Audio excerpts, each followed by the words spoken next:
And we're scheduled to talk about it now, but for the bit, I'm kind of thinking I should try to come up with something else to still make him wait to talk about this, just to annoy the hell out of him. I don't even know that he's listening to anything I'm saying right now. I'm listening. Go ahead. You're trying to come up with something to annoy the hell out of me. Go ahead. No, I'm saying to keep Oh, there the he is. bit I think he's going, done it, CC. He just talked. To keep the bit going, where it's like, can we talk about this? Can we talk about this? Can we talk about? And every time we're trying to talk about it, it gets pushed back. But we just can't talk about this topic, though. I don't know. Can we? Well, no, I'm saying Shedeur. We've been trying to talk about it for weeks. I know, and I'm trying to find something else. But why would you want to do that? Just to annoy you, as a joke. It's not going to annoy me. I don't understand why we can't get to it. Adam Schefter was on with us yesterday, every Tuesday, presented by ZipRecruiter, and gave us his assessment, currently based on the reporting, obviously, of the Browns quarterback situation. My guess would be that they're going to go through the summer, and Joe Flacco and Kenny Pickett will sort of be vying for that roster spot. And by the way, I think the winner starts to start the season, and the loser maybe winds up on a team that needs a quarterback, and they wind up trading one of the guys, the veterans. That's how I would view it today. Now, let's see how the summer unfolds. Sometimes there are rookies that come into training camp and light it up, a la Russell Wilson, a la Dak Prescott, a la Bo Nick. You just don't know, and they win the starting job right away. Now, do I think that that's going to happen with Dillon Gabriel or Shedeur Sanders? I would think not, but we don't know how it's going to go. But if it goes the way that it's fairly typical, I would think that they'll carry both rookies, and that I would think they'll try to move one of the veterans. May 21st, leave Watson to the side. I know that a lot of people are saying, hey, he's trying to fight back from the ACL, whatever. He's not going to play for them. We know that. Flacco, Pickett, Sanders, Gabriel. CeCe, what is going to be their QB depth chart, or what should be their QB depth chart? I think they'll move on from Kenny Pickett. He has more value than Joe Flacco does. I think Joe Flacco will be the steady hand that they decide they're going to keep in the room. We know that Joe Flacco is not going to be threatened by any of those other young quarterbacks, and I'm pretty sure that it's early enough in Kenny Pickett's career where he still fancies himself as a guy that should be a starting quarterback in this league. So for the Cleveland Browns, this year is a free roll when it comes to trying to figure out whether or not one of these guys that you took a flyer on in the middle rounds can be your franchise quarterback long term, knowing that you have the additional first-round draft pick from the Jacksonville Jaguars going into 2026, which is a much deeper quarterback draft class. So if Dillon Gabriel and or Shedeur Sanders don't show you enough this year, you're absolutely going to take a quarterback at the top of next year's draft. So I don't understand why you wouldn't give yourself a large enough sample size, give those guys a long enough runway to see what they are or what they aren't. Would you go with one over the other? If you're going to have a free roll, as you said, and test out both of these guys, obviously based on what you see in camp and in practice is going to inform how you move about that. But let's say they're neck and neck. Let's say that you could make a good argument to go with Dillon Gabriel or Shedeur Sanders. Knowing the hype and the conversation that's going to be happening around Shedeur, would you go with him first, or would you try Dillon Gabriel out? I'm going with whoever my locker room responds to the most. Well, you know that answer now, don't you? It feels like we do with Shedeur Sanders.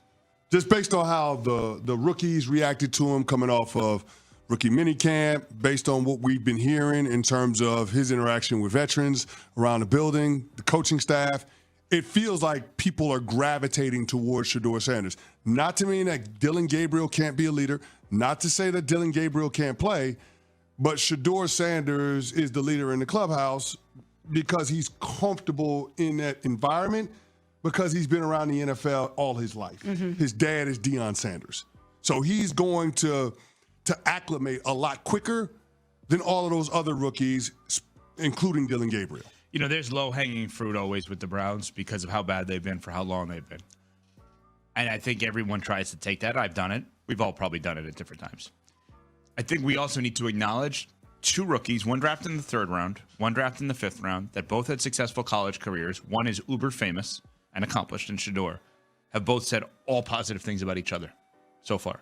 There's been nothing like competitive. There's nothing like, oh, well, Shedeur's trying to get this camp and Gabriel's trying to get this. Shedeur's buttering up Myles Garrett while Dillon Gabriel's buttering up Kevin Stefanski. And then now there's none of that. I know it's early, but let's also acknowledge these two guys are in competition and are hanging with each other and promoting each other. actually good culture with the Browns. Yeah, but there ain't no participation trophies though. Like I know, but I'm just saying, we can't like, share first place. Somebody's gonna win the starting quarterback job, and I think that both of these guys are gonna be in that conversation going into training camp. That's why I think this is the most fascinating camp battle that we're going to see in the preseason. It's going to be the starting quarterback job for the Cleveland Browns. And inevitably, somebody is going to be traded, and there's going to be a surprise in terms of, who ends up being the week one starter. Even if it ends up being Shedeur Sanders, I can't say that I expect it for the Cleveland Browns. It would be a surprise. If it ends up being Dylan Gabriel, it would be a surprise. About the only one that wouldn't be a surprise as the starting quarterback week one would be Joe Flacco, and that's just because they've got proof of concept with Joe Flacco. Yeah, been there, done that. But everybody else that's in that quarterback room right now, if they're the week one starter, it would be a surprise.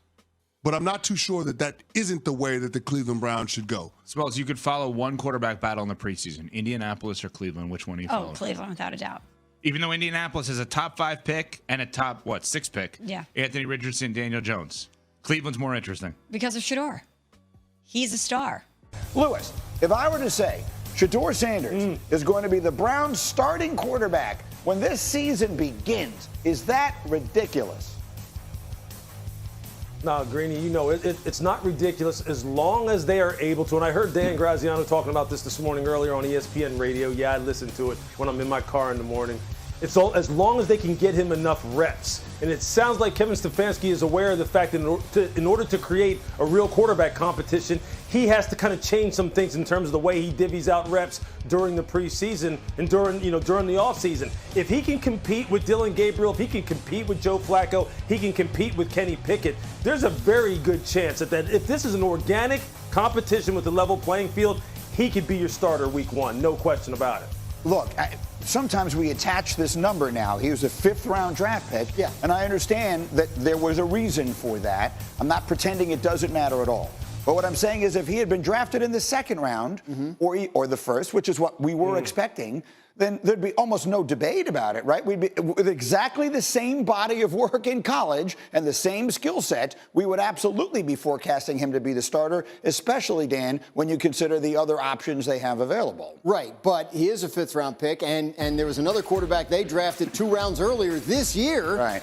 In addition to Joe Flacco, who helped them get to the playoffs 2 years ago, and Kenny Pickett, who he's in the mix as well. So they have 4 guys. They need to get them all practice reps.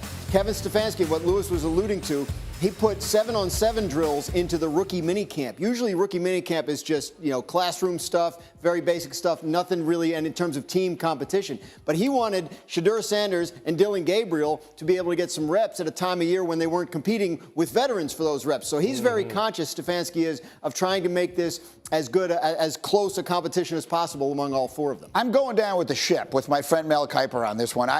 He is the most underdrafted player that I can ever remember. I genuinely believe if he has a chance, a real chance, he's going to wind up making a run at the starting job there sooner rather than later. All right, the next one. The Cleveland Browns need a wide receiver more than anything else after inexplicably passing on one in the NFL draft. Yes, they signed Deontay Johnson in free agency, but he played for 3 different teams last season. Unfortunately, the cupboard is now rather bare for the Browns. There aren't many good free agents available, and those that are probably aren't signing in Cleveland. But could the Browns pull of a stunner on the trade market? Mark Sipos of Dog Pound Daily has listed off some potential targets for Cleveland, and shockingly, Denver Broncos receiver Courtland Sutton was mentioned. Entering the final year of his contract and no progress reported, could Courtland Sutton finally be on his way out of Denver after what seems like years of trade rumors? Sipos wrote, if Sutton's contract demands are too much for Denver, Andrew Berry should be calling to at least check out the price tag on Sutton. Sipos does add that he feels the Broncos will likely rectify things with Sutton, but if not, he would definitely comprise an interesting trade target for the Browns. Sutton hauled in 81 receptions for 1,081 yards and 8 touchdowns in 2024, representing his first 1,000-yard campaign since 2019. He has been a reliable pass catcher for years now, and in spite of tearing his ACL in 2020, he has remained mostly healthy since. Of course, the question is whether or not Cleveland would want to surrender desirable assets for a 29-year-old wide out on an expiring deal. Would the Browns be willing to extend Sutton, who turns 30 next October? It definitely makes sense to surround a young quarterback, whether that be Shedeur Sanders or Dylan Gabriel, with proven receivers. But Cleveland also probably wants to add pieces that can grow with the team over the long haul.